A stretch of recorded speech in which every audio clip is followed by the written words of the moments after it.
Di bagian sebelumnya terlihat Xiaofan terluka karena tak bisa mengeluarkan kekuatan sihirnya untuk menghadapi kabut hitam. Terlihat Dali mentransfer sebagian kekuatannya agar Xiaofan lebih membaik. Jingyu yang mengetahui kondisi Xiaofan sedang tak baik, ia pun bertanya padanya. Akan tetapi Xiaofan mengatakan pada Jingyu untuk tak usah mengkhawatirkan dirinya.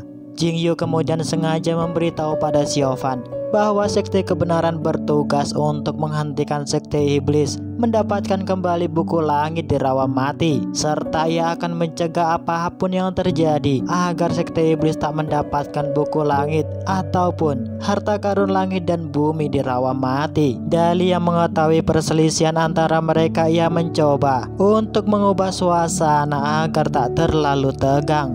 Yang kemudian Dali memberikan sebuah buku pada Xiaofan, di mana buku yang ia berikan ialah salinan buku langka dari perpustakaan Yanruyu.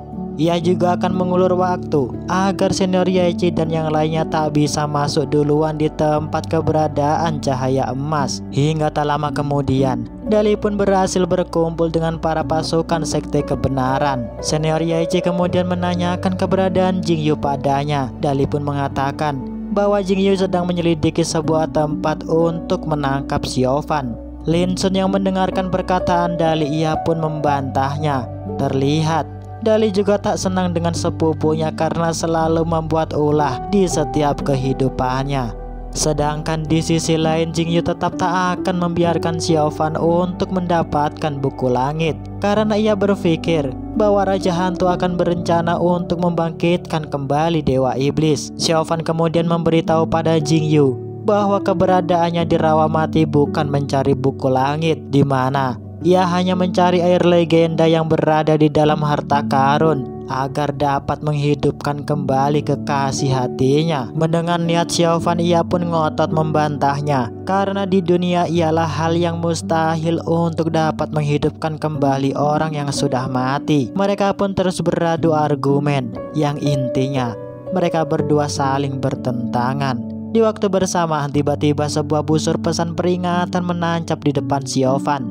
di mana busur tersebut tak lain pesan dari sekte Wandu sebagai pancingan agar Xiaofan dan Jingyu menolong Nona Miao yang disandra. Di sini Pak Tua berencana untuk memasang mantra peledak di dalam tubuh Miao agar mereka bertiga sama mati mengenaskan. Nona Miao yang mendengarkan rencana Pak Tua, ia pun tertawa serta mengatakan bahwa Xiaofan tak akan menolongnya karena sekte hewan tak pernah mempunyai MOU dengan Xiaofan, apalagi perkara keselamatan nyawa. Nona Miao kemudian menakut-nakuti Pak Tua bahwa kehadiran Xiaofan tak lain untuk memberantas nyawa Pak Tua beserta pasukannya. Nona Miao pun terkena gamparan kasar Pak Tua. Pak Tua tetap menyuruh penjagaan untuk memasangkan mantra peledak di dalam tubuh Nona Miao serta menyuruh untuk menyegel mulut curutnya.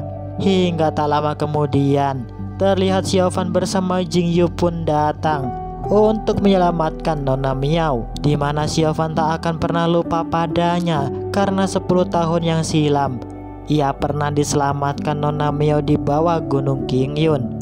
Terlihat Jingyu membuat strategi untuk memancing agar Pak Tua tak curiga bahwa mereka berada di pihak yang sama. Dan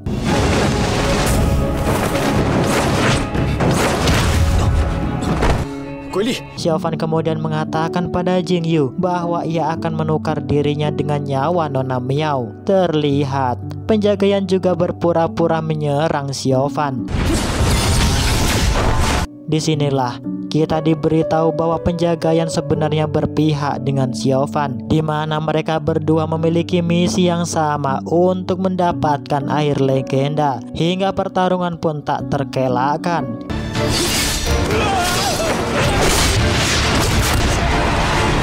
Di mana Pak Tua mengetahui bahwa ia dihianati oleh penjagaan karena tak memasang sihir peledak di dalam tubuh Nona Miao. Melihat kondisi yang terdesak, Pak Tua memutuskan untuk kabur. Di waktu bersamaan, para murid sekte kebenaran pun datang di tempat tersebut. Tak lama kemudian terlihat Pak Tua berhasil ditemukan Xiaofan dan yang lainnya. Sebelum bertarung antara hidup dan mati, Pak Tua mengatakan pada penjagayan bahwa ia tak akan menyangka mempunyai murid yang berkhianat pada sektenya. Penjagayan memberitahu pada Pak Tua akan perasaan yang sebenarnya padanya, di mana ia sangat tersiksa karena dari kecil hingga saat ini tubuhnya dijadikan untuk bahan percobaan sihir racun yang dibuatnya. Pak Tua kemudian mengancam pada penjagayan di mana ia akan mengaktifkan racun yang berada di dalam tubuhnya. Hal tersebut tak membuat dirinya gentar dan takut karena ada Xiaofan dan yang lainnya bersama penjagayan. Bahkan di waktu bersamaan para murid sekte kebenaran juga datang. Melihat kondisi semakin terdesak, Pak Tua mengeluarkan ajian level tertinggi miliknya.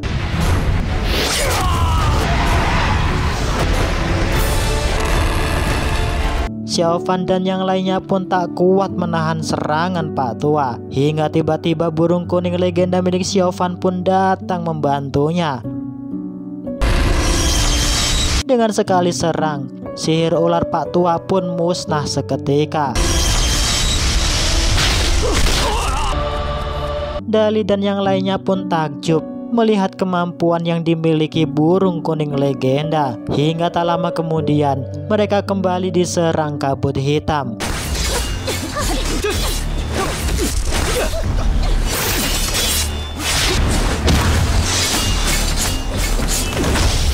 Lagi-lagi burung kuning dengan sangat mudah memusnahkan kabut hitam tersebut.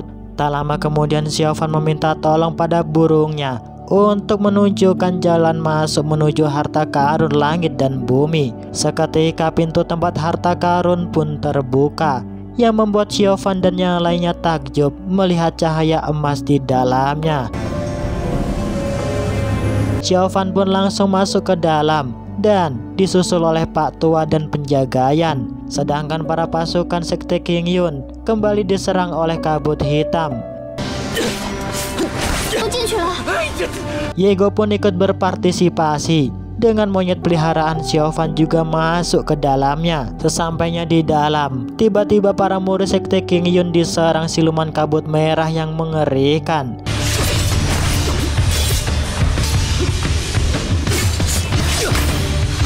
Nona Mio yang melihat kondisi Jingyu terdesak, ia pun berhasil menolongnya. Sedangkan di sisi lain, Yego juga diserang oleh kabut merah. Di waktu bersamaan, Xiaofan pun datang menolongnya. Hingga tak lama kemudian burung kuning legenda memberi isyarat pada Xiaofan untuk menuju ke tempat inti cahaya, karena disitulah tempat keberadaan harta karun berada. Di tempat lain, terlihat murid Pak Tua terkena jerat akar pohon. Disinilah Pak Tua memberitahu pada pasukannya untuk tidak menyentuh apapun di sepanjang jalan, karena hal itu sangat membahayakan. Sedangkan di sisi lain, Suki bersama yang lainnya berhasil lolos dari serangan kabut merah. Terlihat mereka pun menuju arah cahaya tersebut. Hingga tak lama kemudian, terlihat Nona Mio memberitahu pada Jingyu dalam buku kuno yang pernah ia baca di halaman 12. Dalam buku tersebut menjelaskan bahwa cara untuk mendapatkan harta karun yakni mengikuti cahaya emas sampai di puncak pohon. Nona Mio kemudian berpesan pada Jingyu untuk tak lagi menghalangi langkah Xiaofan mendapatkan harta karun langit dan bumi seperti yang pernah ia lakukan di kota Yudo untuk mendapatkan batu spiritual. Mendengar perkataan Nona Mio, Jingyu memberitahu padanya bahwa jika bukan ia yang menghalangi langkah Xiaofan, maka ada senior Yaichi yang menghalanginya. Tak lama kemudian Jingyu pun pergi melanjutkan perjalanannya. Di waktu bersamaan, penjagayan menghampiri Nona Mio, di mana ia mengatakan padanya bahwa kehadiran dirinya sekarang bukanlah untuk mengganggu murid sekte King Yun, dan juga tak bermaksud untuk menyerang dirinya, di mana ia bermaksud untuk membantu Xiaofan mendapatkan akhir legenda agar bisa melihat beliau hidup kembali. Meskipun cinta dan kasih sayangnya bukanlah untuk dirinya. Mendengarkan perkataan penjagayan, Nona Mio pun tersenyum geli mendengarnya. Penjagayan kemudian memberitahu pada Nona Mio bahwa Pak Tua juga berambisi untuk mendapatkan harta karun tersebut. Tentunya ia tak akan berdiam diri jika melihat sekte lain berhasil mendapatkannya. Hal tersebut membuat Penjagayan berniat melakukan sebuah penukaran dengan Nona Miao, di mana ia akan membantu di pihak Nona Miao untuk mendapatkan buku langit dan air sihir. Sedangkan ia meminta pada Nona Miao untuk menyerahkan induk serangga di tangan Pak Tua padanya, agar Penjagayan terbebas dari serangga racun yang berada di dalam tubuhnya. Nona Miao yang mendengarkan keinginan Penjagayan, ia pun mensetujuinya. Sedangkan di tempat lain, terlihat para murid sekte kebenaran kembali diserang oleh kabut hitam bersamaan dengan akar hidup di dalamnya. Terlihat mereka pun tak mampu melawannya dan memilih untuk menghindar agar rumput hidup dan kabut hitam saling menghancurkan. Tak lama kemudian, terlihat sekte Qingyun tak tahu jalan untuk menuju tempat buku langit. Dali dengan pemikiran cerdiknya, ia mengeluarkan benda sihir untuk mudah menemukan jalan yang berupa 3 burung pelacak. Sedangkan di sisi lain, terlihat Xiaofan dituntun oleh burung kuningnya menuju tempat harta karun bersama Yego. Akan tetapi dengan cerobohnya, Yego menyandung akar hidup yang mengakibatkan ia terjerat. Xiaofan yang ingin membantunya juga ikut terjerat bersama Lin Sun dan Yung Song. Dengan seketika, mereka pun pingsan karena akar tersebut beracun. Sedangkan di sisi lain, terlihat burung sihir pelacak Dali kembali. Dari 3 burung sihir yang ia lepas, hanya 1 yang berhasil kembali, di mana disitulah jalan yang benar untuk menuju ke tempat harta karun. Di waktu bersamaan, monyet Xiaofan pun datang menghampiri Dali. Suki yang mengetahui Xiaofan dalam bahaya, ia berusaha untuk mencari jalan agar dapat menolong Xiaofan. Suki kemudian menyuruh Dali dan yang lainnya untuk pergi duluan. Dan benar saja, terlihat Suki disambut burung kuning Xiaofan. Suki pun dituntun untuk menuju di mana keberadaan Xiaofan. Tak lama kemudian, Suki pun terkejut melihat Xiaofan dan yang lainnya terjerat oleh akar hidup. Akan tetapi, kekuatan pedangnya tak mampu memusnahkan akar tersebut dan menjadikan dirinya terjerat bersama yang lain. Tiba-tiba, terlihat Xiaofan mendapatkan kekuatan penguat hati, di mana ia membayangkan akan masa lalunya bersama Biao.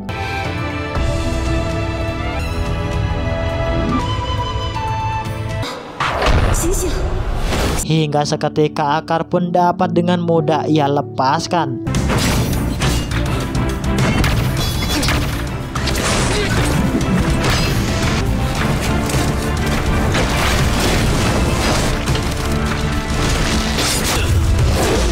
Tak lama kemudian, Suki menanyakan tujuan Xiaofan berada di tempat rawa mati. Xiaofan pun menjawab bahwa ia akan membalas kesalahannya yang ia lakukan 10 tahun yang silam. Xiaofan kemudian menyuruh Suki untuk pergi di hadapannya karena ia tak punya waktu untuk beradu kekuatan dengannya. Terlihat Suki tetap membujuk Xiaofan dengan cara halus agar ia kembali lagi dengannya di sekte Qingyun. Akan tetapi, Xiaofan tetap akan memilih jalan hidupnya sendiri sebagai tanda kedewasaan hidup yang tak berbolak-balik dengan situasi dan keadaan tertentu. Hingga tak lama kemudian, Penjagayan dan Nona Miao menghampiri mereka berdua.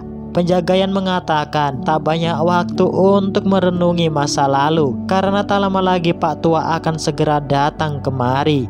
Sedangkan di tempat lain, terlihat Pak Tua bersama pasukannya bertemu dengan murid handalan Qingyun hingga pertarungan pun tak terhindarkan.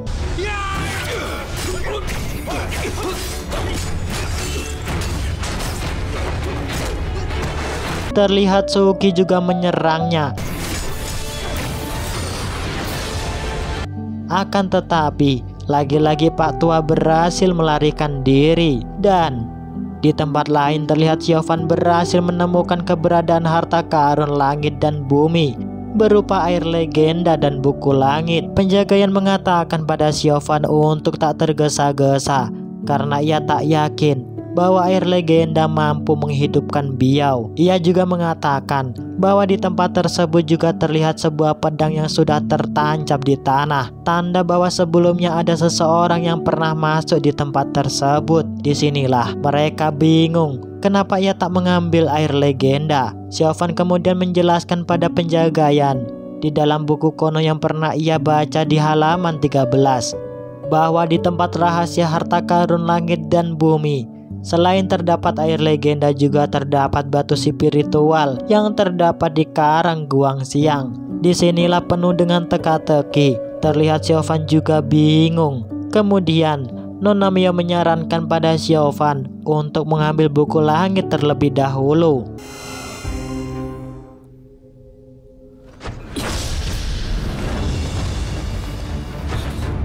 Di waktu bersamaan, tiba-tiba Pak Tua juga sampai di tempat tersebut, hingga pertarungan pun tak terhindarkan.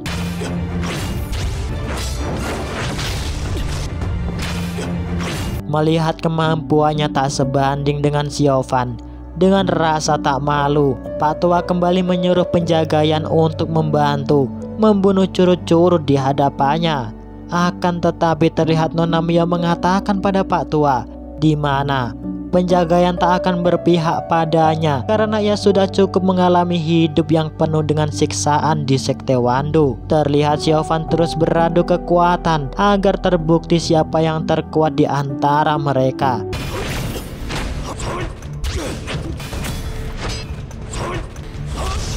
Di waktu bersamaan, Suki pun datang menghentikannya. Akan tetapi tiba-tiba terlihat Pak Tua berhasil menyerap air legenda di tempat itu dengan seketika, membuat tubuh Pak Tua serasa meledak. Karena air yang ia telan merupakan air legenda palsu. Xiaofan pun terkejut melihatnya. Tak lama kemudian juga muncullah naskah kuno yang mengatakan bahwa harta langit dan bumi tak akan mudah didapatkan untuk orang yang berambisi besar. Di waktu bersamaan muncullah air legenda yang asli. Disinilah Xiaofan berusaha untuk mendapatkannya agar air tersebut tak jatuh ke tanah. Disinilah kita mendapat sebuah pelajaran bahwa ketika kita mengalami kesusahan dan gundah, orang hanya menonton perjuangan kita. Terbesit di hati, tersayat di kalbu, karena yang membantu Xiaofan hanyalah seekor monyet, di mana air tersebut dengan tak sengaja masuk ke dalam mata ketiganya.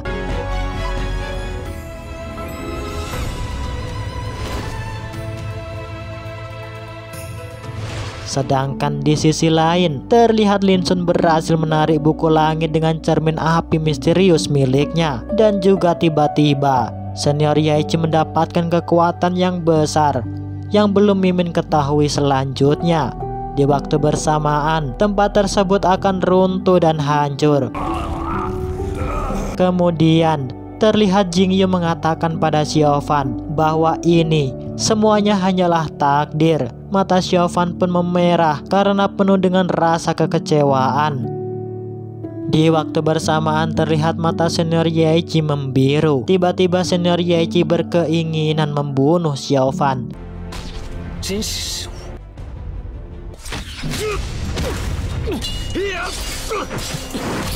Akibat menahan serangan Senior Yaeji, mutiara tongkat Xiaofan pun retak.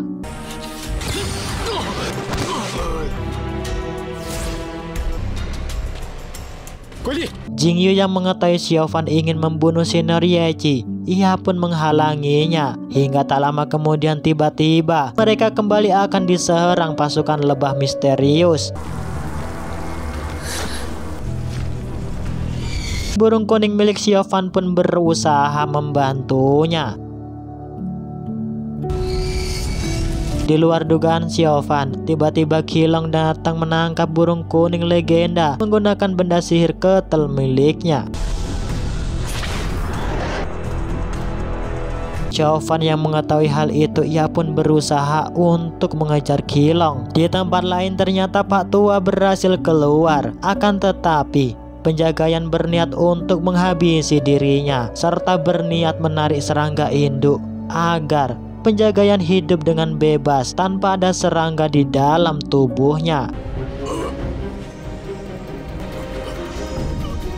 Hingga tak lama kemudian, hal yang tak diduga-duga pun terjadi, yaitu kita lanjut di bagian berikutnya. Oke, saya Mimin Asy Film. Bye-bye.